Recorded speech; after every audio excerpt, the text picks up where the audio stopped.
Olá, gente querida! Eu recebi muitas mensagens com o vídeo do pastor Marcos Granconato e resolvi gravar esse vídeo aqui para refutar os argumentos que ele apresenta sobre filhos. Eu quero deixar bem claro para vocês que de forma alguma eu vou atacar o pastor Granconato ou o seu ministério. O meu objetivo aqui é refutar os argumentos de forma bíblica e histórica. Então vem comigo! Eu sou Suzana Marques, mãe de 5 filhos, enfermeira e autora do livro Fertilidade sob Ataque. Então eu vou colocar o trecho do vídeo dele e na sequência eu vou comentar o que ele fala. Alguns pastores e algumas pessoas dizem, com base no versículo 9 e outros, que o casal que não quer ter filhos está em pecado. É mais um pecado, como eu disse, que inventaram hoje em dia. Então, se o casal decide não ter filhos, e há casais que são assim. Então, o primeiro argumento do pastor é dizer que evitar filhos é pecado é uma invenção recente. E coisa de legalista, fundamentalistas, mas isso é um completo absurdo. Porque a gente vê na história da igreja, desde os pais da igreja, dos teólogos medievais, dos reformadores, puritanos e seus sucessores, enxergavam isso como pecado. Como Gênesis 38, o pecado de Onã, ali é nítido que a contracepção é um pecado. Mas deixa eu te mostrar com fatos e com vozes que vieram antes de nós que isso é historicamente falso. Agora eu vou ler para vocês o comentário de Martinho Lutero. Martinho Lutero, em suas palavras sobre Gênesis 38, escreveu: Onã deve ter sido um canalha malicioso.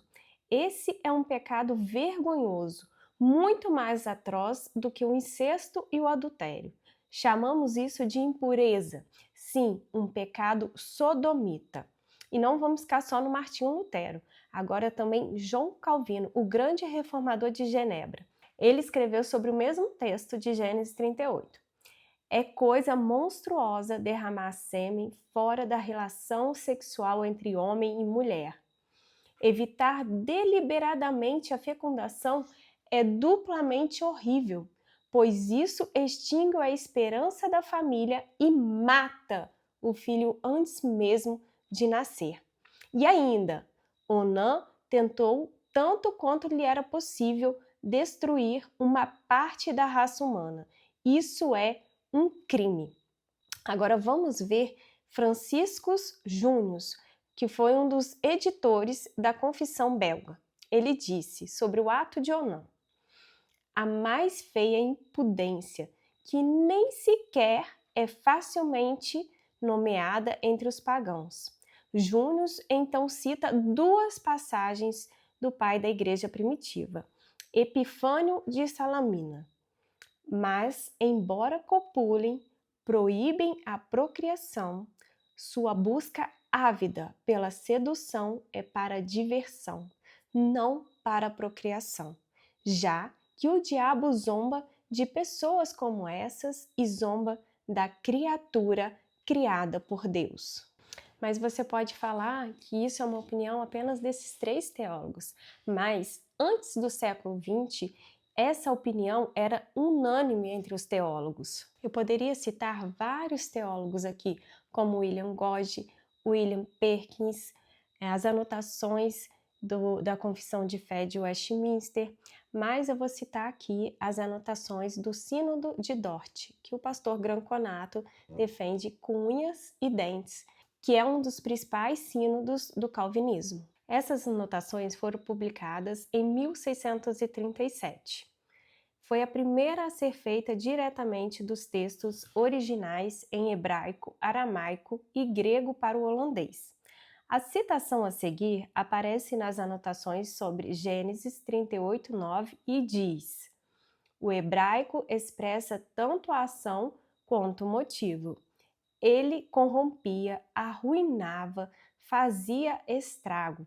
Isto é, ele fazia, de certo modo, como se tivesse arrancando o fruto do ventre da mãe e o destruído. Então, gente, nós vemos aqui que são palavras muito pesadas. palavras que não são, né, usadas hoje no politicamente correto. E quando o pastor Marcos Granconato fala sobre essa passagem, ele usa de uma forma como os teólogos liberais falavam no século XX. Porque essa interpretação do pastor Marcos é do século XX, é algo muito novo, não tem nem 100 anos. Surgiu no contexto de liberalismo teológico e eugenia. Então, só para finalizar esse argumento, quem está inovando não somos nós que dizemos que é pecado evitar filhos, mas sim quem defende planejamento familiar, o controle de natalidade. Então, vou soltar aqui o segundo trecho do argumento no vídeo dele.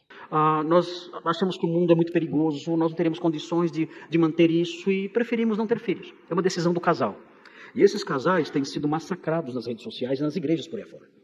Então, ele diz que casais que não querem ter filhos estão sendo massacrados nas igrejas e nas redes sociais. Então, gente, realmente, a gente não pode e não deve massacrar ninguém. Isso é pecado. A gente jamais deve fazer isso.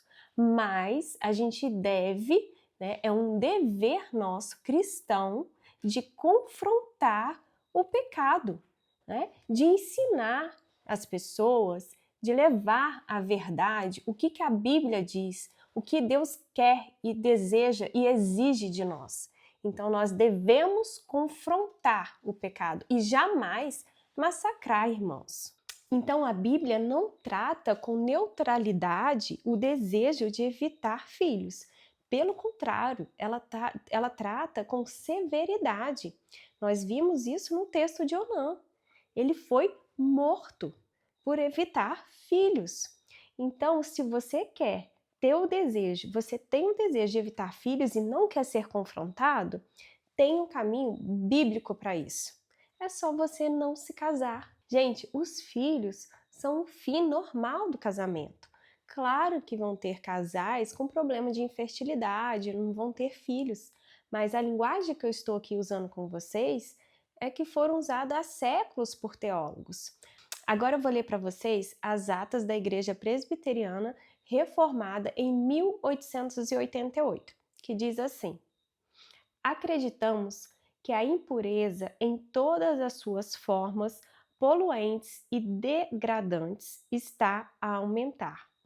Tememos que muitos que são membros da Igreja empreguem meios para impedir a prole, usando o leito conjugal para satisfazer as suas concupiscências, destruindo as suas próprias vidas e trazendo sobre si mesmos a ira de um Deus santo. Isso significa que os casais que não querem ter filhos por escolha estão sim em pecados. Eles não estão neutros, eles estão rejeitando o chamado de Deus para o casamento.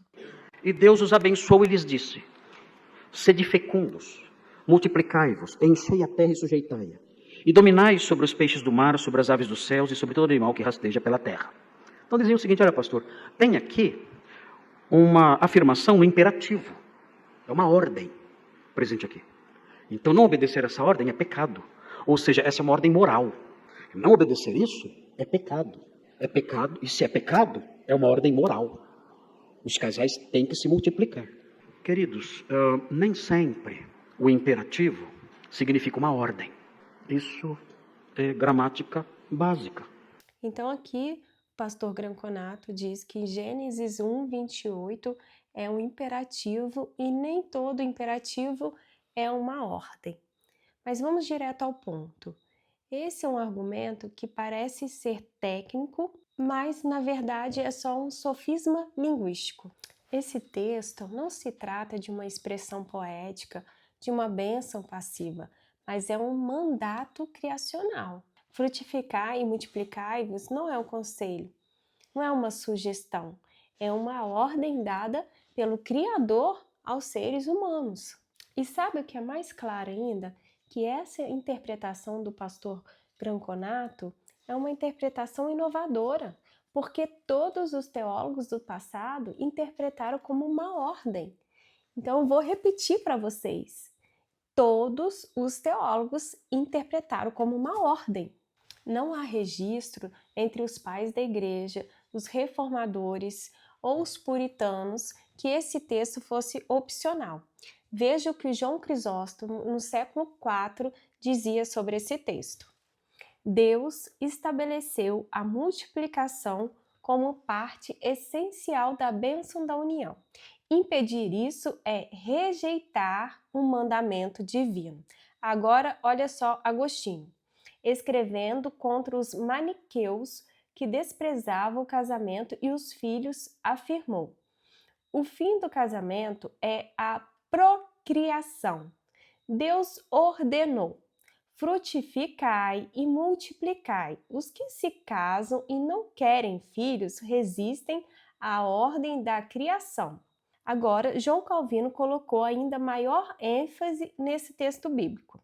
Ele argumentou que essas palavras representavam o único mandamento de Deus feito antes da queda, que ainda estava ativo depois que Deus expulsou Adão e Eva do Éden. Isso lhe deu um poder e uma importância únicos. Calvino destaca que essa bênção de Deus é a origem da raça humana, não apenas de forma geral, mas em cada caso particular. De fato, este mesmo mandamento de se multiplicar é repetido por Deus ainda algumas vezes na Escritura. E olha que coisa linda que João Calvino fala, que este é o único mandamento que foi dado por Deus antes da queda e que permaneceu depois, após a queda. Olha como que isso é belo, então a gente precisa dar ênfase a isso, meus irmãos. Gênesis 1:28 não mudou, a Bíblia não mudou. O que mudou foi o coração do homem, influenciado por ideias malthusianas, que a gente vai ver logo à frente, que o pastor Marcos Granconato cita isso no seu argumento, sem saber. Ideias feministas, uma busca desenfreada por prazeres, conforto. Veja o que diz o texto. E Deus os abençoou. Como Deus os abençoou? Como Deus abençoou o casal? Dizendo: sede fecundos e multiplicai-vos. Não era uma ordem, era uma bênção. Deus estava dando a eles a capacidade de se multiplicar e dominar os peixes do mar, as aves dos céus e todo animal que rasteja pela terra. Então ele fala que ter filhos não é uma ordem, é só uma capacidade que Deus nos deu. Esse argumento parece inofensivo, mas é profundamente equivocado e muito perigoso. Biblicamente não tem base nenhuma para isso. Então, Gênesis 1:28 não diz que Deus deu a capacidade de ter filhos, mas deu uma ordem, um chamado, é imperativo. Essa visão que o ser humano tem a capacidade de gerar vida não vem da Bíblia, mas sim do naturalismo filosófico, de que a vida é gerada apenas por meios naturais e mecanismos biológicos. Mas a Bíblia diz que quem dá a vida é Deus. Ele usa os processos biológicos, mas quem abre e fecha o ventre é Deus. E isso fica claro entre a conversa entre Raquel e Jacó em Gênesis 30. É o famoso texto em que Raquel diz para Jacó: dai-me filhos, senão morrerei. E o que Jacó responde para Raquel? Acaso estou eu no lugar de Deus que te impediu de ter filhos? E essa resposta de Jacó é a resposta teologicamente correta, porque filhos não são a nossa capacidade de tê-los, mas sim um decreto do soberano Criador. Ou será que ele, como muitos líderes, está empurrando casais para um buraco escuro de ignorância? Que contracepção é sinônimo de farmácia. Evitar filhos pode ser potencialmente eliminar embriões.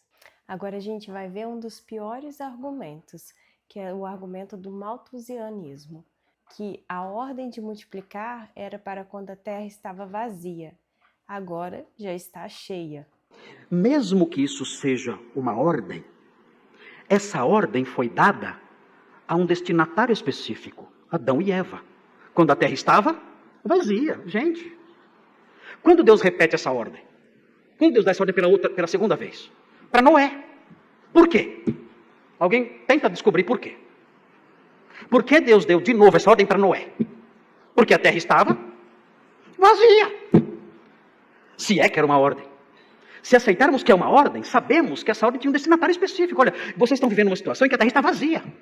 Então, cumpram essa ordem. Se é que era uma ordem, aceitando que é uma ordem, que não é.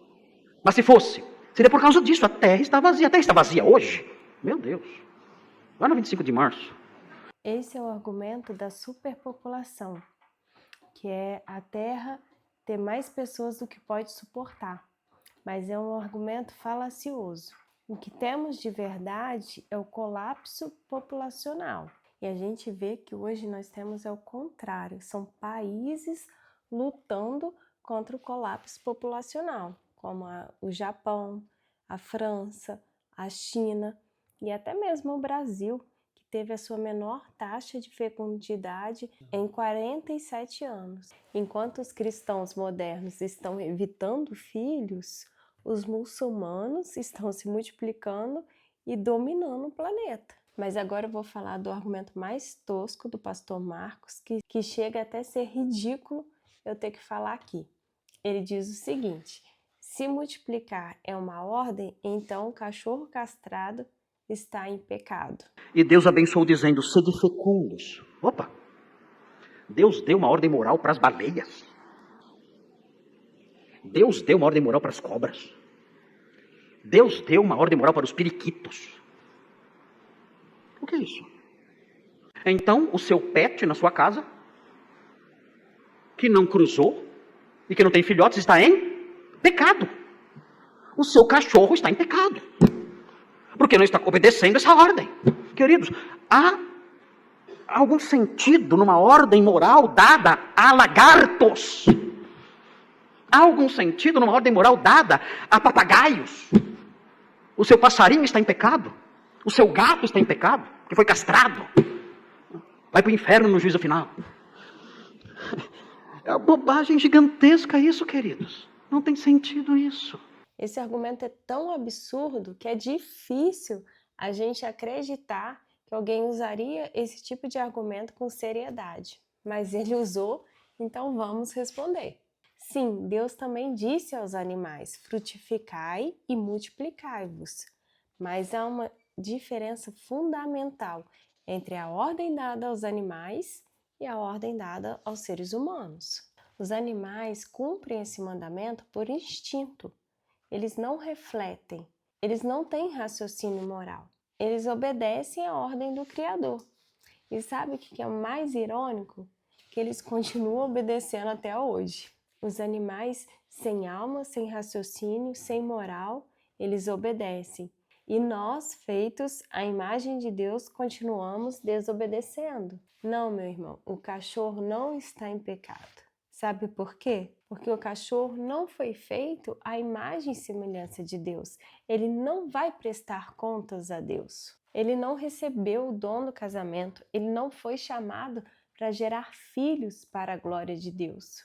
Mas você foi. E aqui um ponto trágico, porque os animais obedecem e os homens inventam desculpas.